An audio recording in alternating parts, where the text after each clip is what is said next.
akidah namanya akidah al-ghaibah. Al-ghaibah itu hilangnya imam atau imam bersembunyi.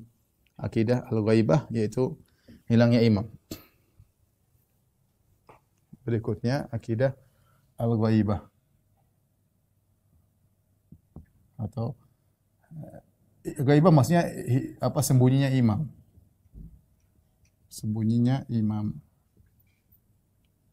Jadi kata mereka, imam harus ada. Kalau ada imam sampai tidak ada di atas muka bumi, bumi akan hancur. Bumi akan hancur. Kita sekarang bicara tentang imamiyah. Sudah sering kita ulang-ulang, imamiyah punya 12 imam ya. Yaitu Ali bin Abi Thalib, kemudian Hasan, kemudian Husain, kemudian Ali bin Husain, kemudian Muhammad Al-Baqir,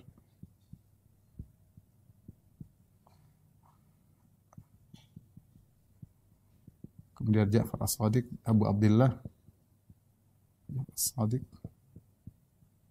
Musa Al-Kazim,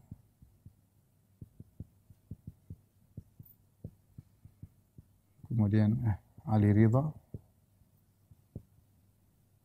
kemudian Muhammad Al-Jawad,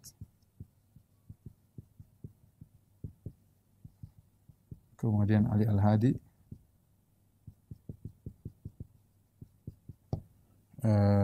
kemudian 1, 2, 3, 4, 5, 6, 7, 8, 9, 10 Hasan Al-Askar ya.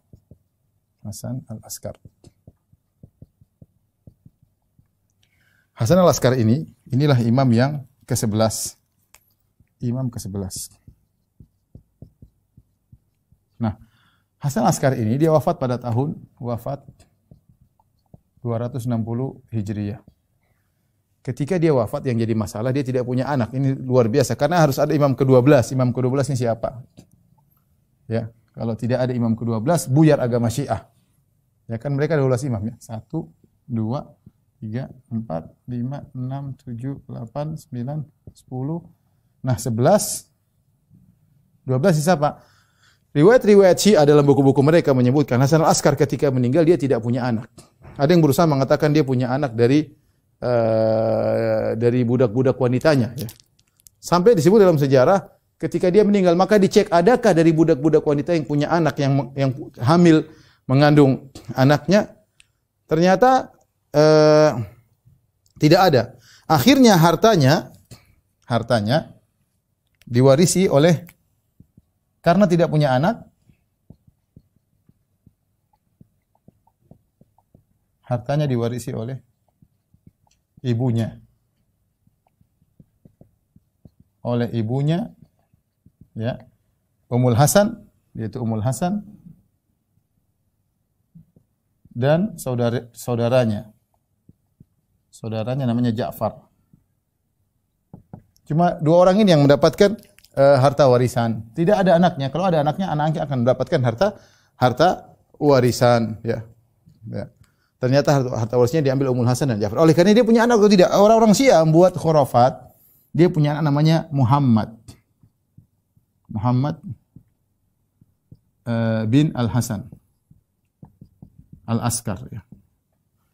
Ini jadi hal yang menimbulkan perdebatan. Akhirnya khilaflah orang-orang Syiah ketika itu menjadi beberapa golongan. Dan ini disampaikan oleh An-Naubakhti dan juga disampaikan oleh Al-Qummi dan mereka wafat di abad ketiga ya. Jadi mereka mendapati kejadian ini, mereka mendapati sehingga mereka menceritakan bahwasanya setelah Hasan Al-Askar wafat maka timbul berbagai macam kelompok. Ada yang mengatakan bahwasanya Hasan Al-Askar belum mati, dia sembunyi ya, dia mengalami ghaibah.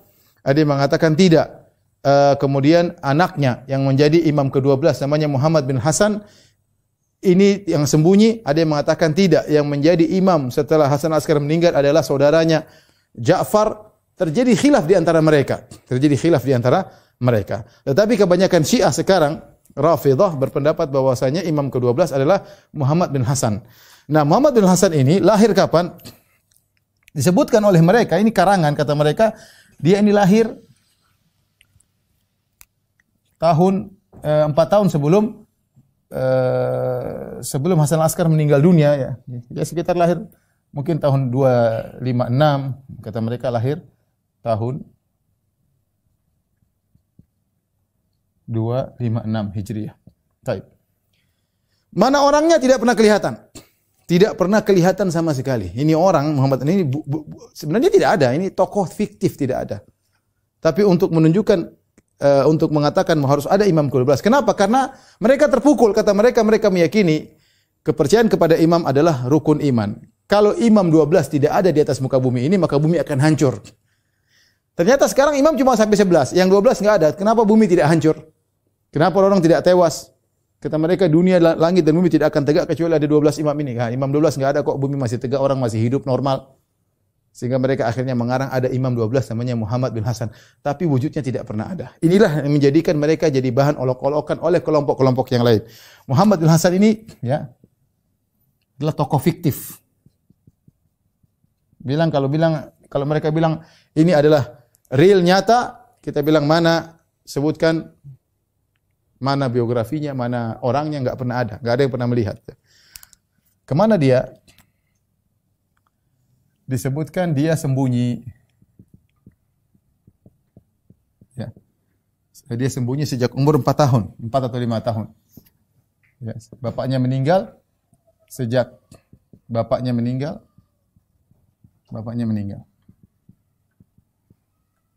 Jadi dia sembunyi ketika berusia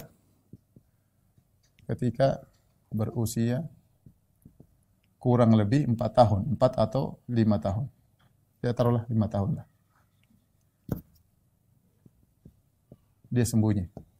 Sembunyi di mana? Mereka khilaf sembunyi di mana. Ada yang mengatakan di Sirdab Samirra, ada yang mengatakan di Jabal Radwa atau di mana, ada yang mengatakan di Widyan Makkah, di apa namanya? Mereka khilaf di antara mereka. Di mana sembunyi? Khilaf. Di manakah dia sembunyi?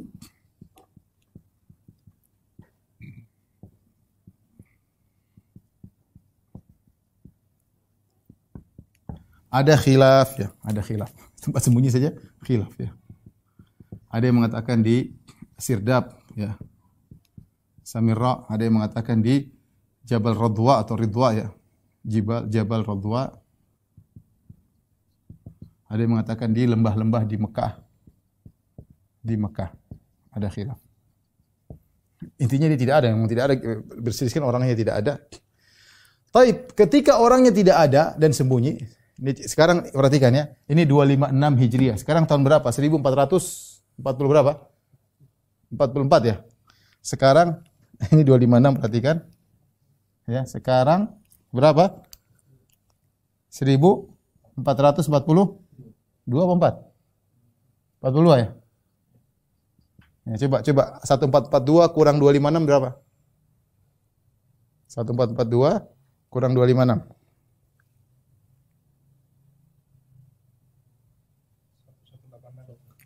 Berarti sudah 1186 tahun dia sembunyi.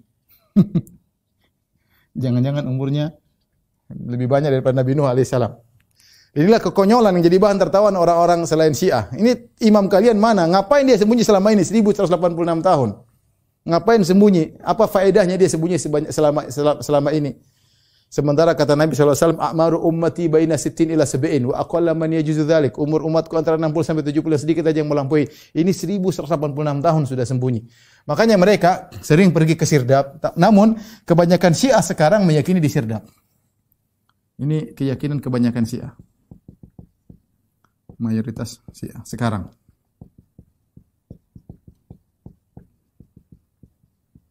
Padahal enggak ada dalil yang menunjukkan akan hal ini. Maka ada khilaf tentang masalah ini.